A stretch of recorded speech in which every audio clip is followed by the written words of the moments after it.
Welcome to another episode of 0 to 60, everyone. This episode, I'm upgrading my map sensor to the N20 version. If you've looked into winding the boost up on an N54 already, you're probably well aware that the factory map sensor that these were fitted with will only sort of accurately read up to about 20 psi boost. Once you go over that, the accuracy of the sensor is out the window. So generally, if you're going to be running even close to 20 psi, sort of 18, 19 psi, you really should look into upgrading to the later generation's map sensor, as it will read more boost. It's relatively easy to fit. Now, there are a couple of ways you can go about it, and I think if you're in the States, I'd probably recommend just getting the harness adapter from BMS. BMS sell a nice plug-and-play adapter, which makes what we're going to do super easy. But if you're down here in Australia and you don't feel like paying $40 for a small item to be posted, which is about what it costs, you can do this little trick. And it is well known, but it's basically just a matter of repinning the factory connector to suit the updated sensor. So I'm going to get into it. And if you've been following along, I've also got to pull all this off to fit the high pressure fuel pump tomorrow. So I'm trying to kill two birds with one stone. But let's get everything out so we can get to the factory sensor.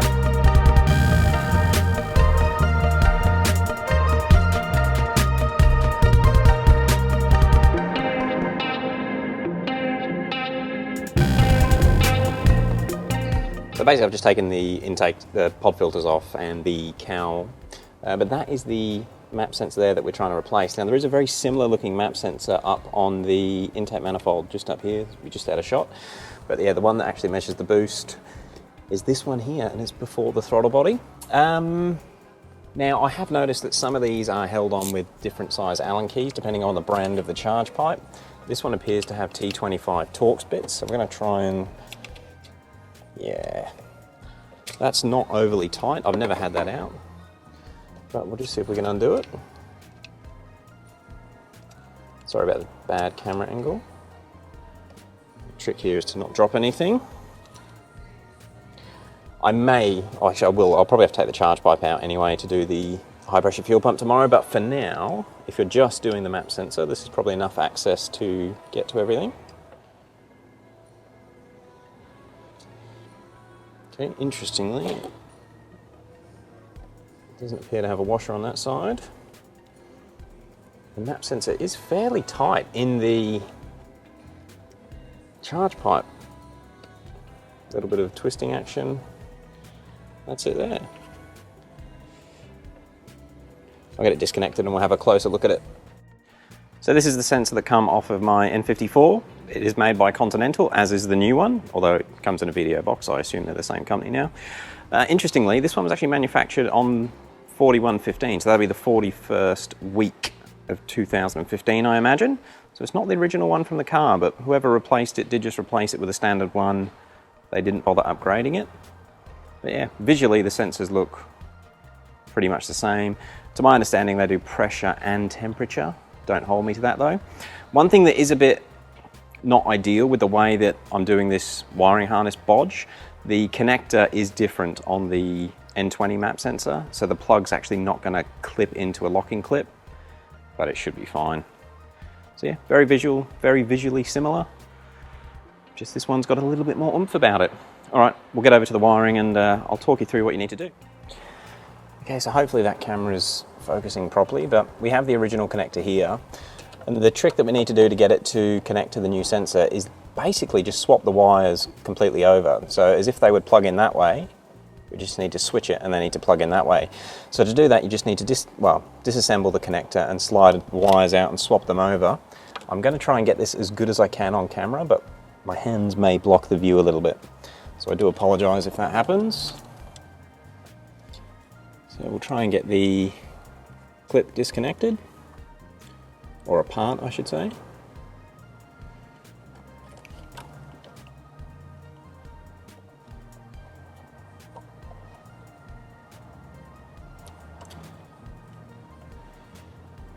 Which appears to be that easy.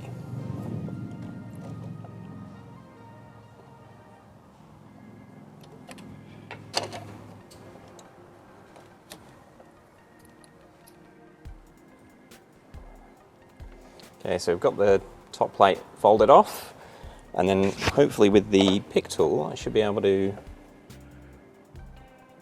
press the lock-in pin on the locking part of the pin and slide the pin out. he says.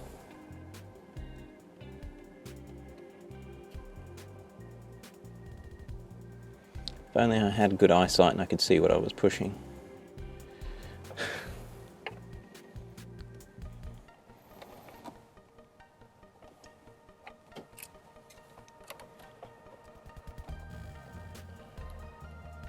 Okay, that one's got that one, and we'll do the two outer ones first.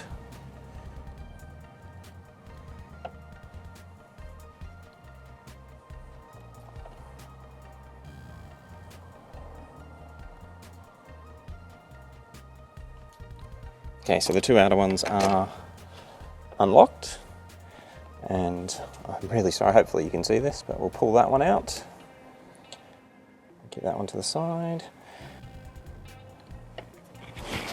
So the green one is being a little bit of a pain to locate back in. I think it's just because the pin's up a little bit.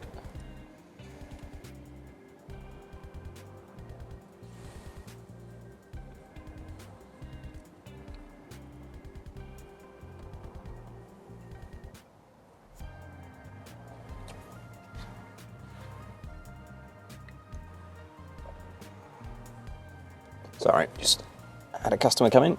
But that one has now gone back in, so now it's time to do the inner two. And I'm basically just trying to keep tension on the wires with my fingers while we push the locking pin down. They should pop out. That one has come out. They are awfully tight. And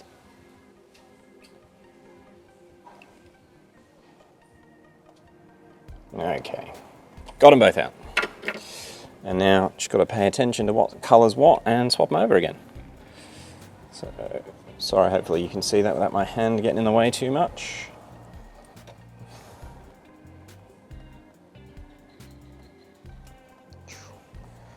That one's out, and we'll take this one out and pop it straight over. And pop this one back into where its new home. And I found doing those other two, if you just push the wires themselves, they slide back up into place. And that's it.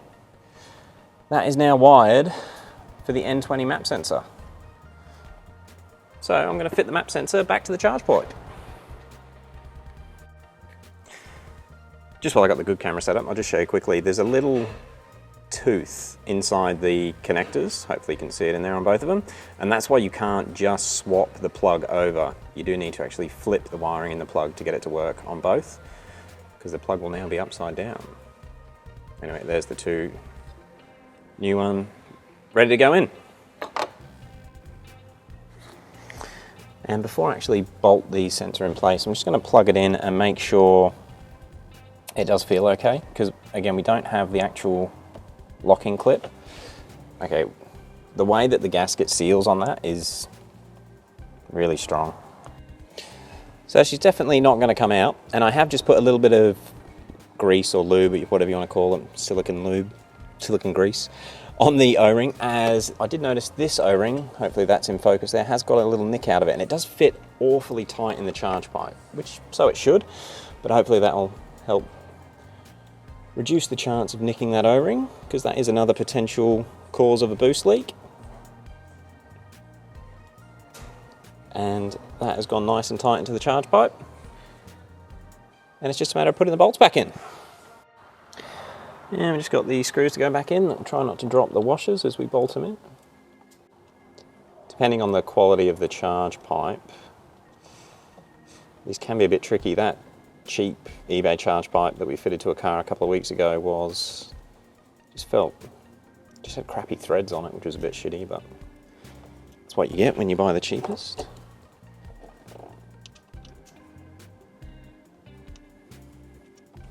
That was definitely going all right. Yeah, even this one, which I think is a CPE charge pipe, just the washers that were on it were a bit, how you going? But they will do the job. Now these don't need to be done up too tight. The O-ring is what's going to do the sealing. So really you just need to make sure that they're not going to vibrate out. They weren't overly tight before. I've never had them off before. but I will just nip them up with the small ratchet.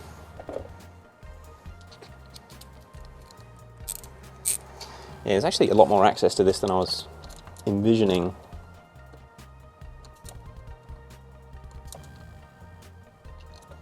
There's that one. Yeah, I thought I might have to take the charge pipe off to do this, but we've done it without and it's not been too bad. That's definitely tight enough. So from here, I'll show you what you've got to do on the JB4 to make that work. Okay, so the car is on, but I haven't started it yet, and obviously if I do start it, it'll have the incorrect boost signal, which will cause some issues with the DME. And what we'll do, we go to Settings, User Adjustment Settings, and down to N20 map sensor, and we just change that to a 1 and save.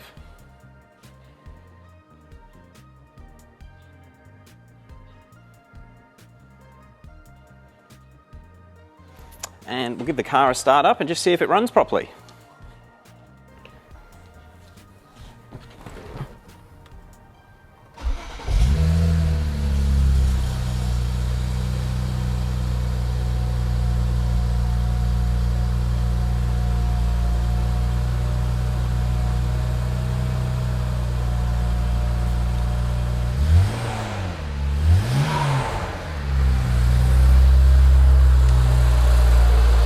That is a cold start. So we're seeing a little bit of boost there, which is normal for this car for some reason on a cold start. But it normally settles down a little bit. But she's running fine.